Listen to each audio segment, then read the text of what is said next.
and must never be that we trample into the dust the African fellowship that made our freedom possible. We are a people who live the value of Ubuntu. We should never allow the legitimate concerns of our communities about illegal migration to breed prejudice and hatred towards our fellow Africans. We should not allow that to happen.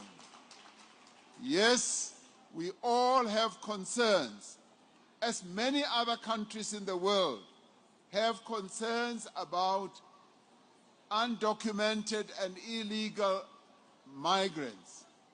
We must not allow these concerns to give rise to xenophobia, to give rise to hatred that is directed towards people from other African countries or any parts of the world.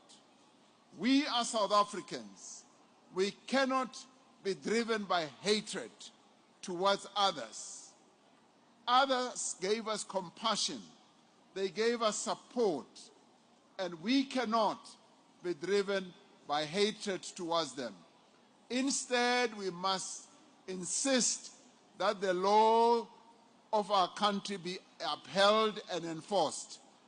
That is why we are clamping down on illegal migration and on businesses that flout the law by hiring undocumented persons at the expense of our citizens.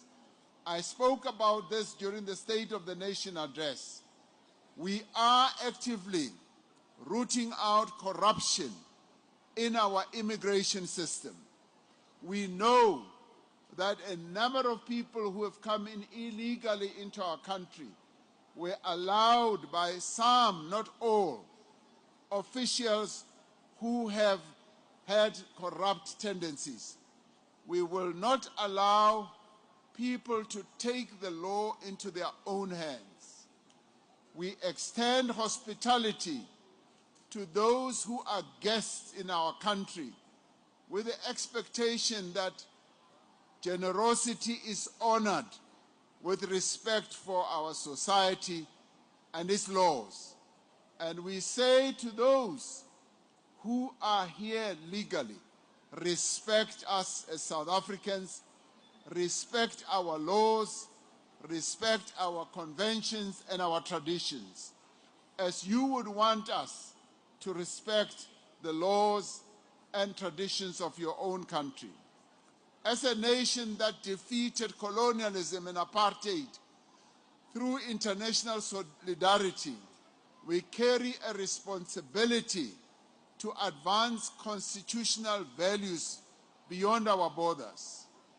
So we then therefore say, yes, let us allow our laws to take their course. We have already set in place the way in which we will be able to deal with those who are in our country illegally. We remain committed to multilateralism, to respect for international law and principled diplomacy. International law was born from the devastation of global conflict.